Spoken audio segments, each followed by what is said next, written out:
Hi අපිත් එක්ක යමුද අද දකුණු කොරියාවේ සකුරා මල් වසන්තය බලන්න. ඉතින් අද අපි මෙන්න මේ යන්නේ. ඉතින් සකුරා මල් පිපෙන කාලයට ප්‍රසිද්ධම නගරයක් වෙන ජිනේ සිටි එකේ දෙන ෆෙස්ටිවල් එක බලන්න. ඉතින් බලන්නකො පාර දෙපැත්තේ සකුරා මල් පිපිලා ලස්සන තියෙන.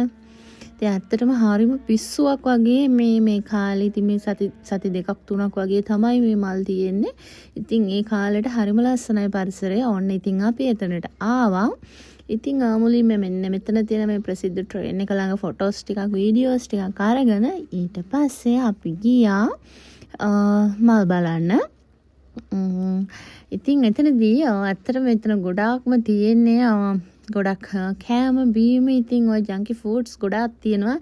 ඉතින් මෙන්න මෙතනදී අපිට හිතුණා මෙන්න මේ අයිස්ක්‍රීම් එක කාලා බලන්න. මේ මාෂ්මෙලෝ අයිස්ක්‍රීම් එක මම ෆස්ට් ටයිම් තමයි try කරේ. ඉතින් මේ විදිහට ඉතින් ඒක බර්න් කරලා ඉතින් දුන්නා. ඊට පස්සේ තව අයිස්ක්‍රීම් එකක් ගත්තා. මට ඇත්තටම හරිම ආස හිතුණා මේකේ රස බලන්න. මොකද මම ඊට කලින් මේක කාලා තිබුණේ නැහැ.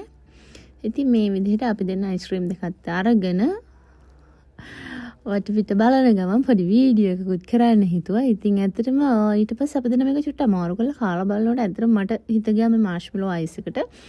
මම හිතුවේ සම්පූර්ණයෙන්ම තනිකරම මාෂ්මෙලෝ තියෙන කියලා. හැබැයි ඒකේ මැද චොක්ලට් අයිස් එකක් තියෙනවා. කෑවට පස්සේ මට නම් හිතුනේ මේ චොක්ලට් අයිස් එක නැතුව තනිකරම මාෂ්මෙලෝම තිබුණා නම් හොඳයි කියලා. හරිම රසයි.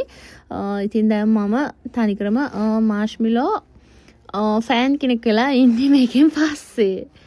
ඉතින් මේ විදිහට කන ගමන් අපි මෙන්න මේ විදිහට වීඩියෝස් උත්තරගෙන ඇවිදිනකොට ඉතින් ටිකක් අඳුරට මොකද අපි ටිකක් හවසලා ගියා හවස 4ට විතර. ඉතින් ටිකක් වෙලා හිටියා අපි කොහොමත් අපි පොඩ්ඩක් රැ වෙනකන් ඉන්න බැලුවේ මොකද මේ ලයිට්ස් බලන්න. ඉතින් මේම ලයිට්ස් දැම්මම තමයි ගොඩාක්ම ලස්සන මෙතන. හැබැයි ගිය අවුරුදු වලට වඩා මේ අවුරුද්ද පොඩ්ඩක් විතර වෙනස් තිබුණා. මොකද මේ පාර ලයිට්ස් එම අඩුයි ගොඩක්. මේ පාර අතරම සකුරා ගස් වලටත් ලයිට්ස් දාලා තිබුණ නැහැ. ඉතින් මේ විදිහට අපි ඉතින් ඇවිද්දා. ඉතින් ඇත්තටම එදා හරිම ලස්සන දවසක්. බලන්නකො කොරියන්ස්ලා එන්ජොයි කරන විදිය. එයාගේ ෆැමිලිස් වල කට්ටිය එතකොට ගෙදර හදන හොරතල්ලු හැමෝම අරගෙන හැමෝම කන බොන ගමන් ඉතින් හරියට එන්ජොයි කරනවා මේ දවස් ටික. ඉතින් ගොඩාක්ම මං හිතන්නේ මෙතනට යාලා එන්නේ සකුරා මල් බලන ගමම තමන්ගේ ආදරණීයත් එක්ක මේ වගේ රස කෑම කන ගමන් පොඩ්ඩක් ඇවිදින්න කියලා තමයි මට නම් හිතුනේ. ඉතින් බලන්නකො ඇත්තටම මම මේ කොරියන් අයගේ මේ ජීවිතේට හරිම ආසයි. හරිම කැමතියි. ඇත්තට මෙහි වැඩ කරන ලයිෆ් එක නම් වෙනම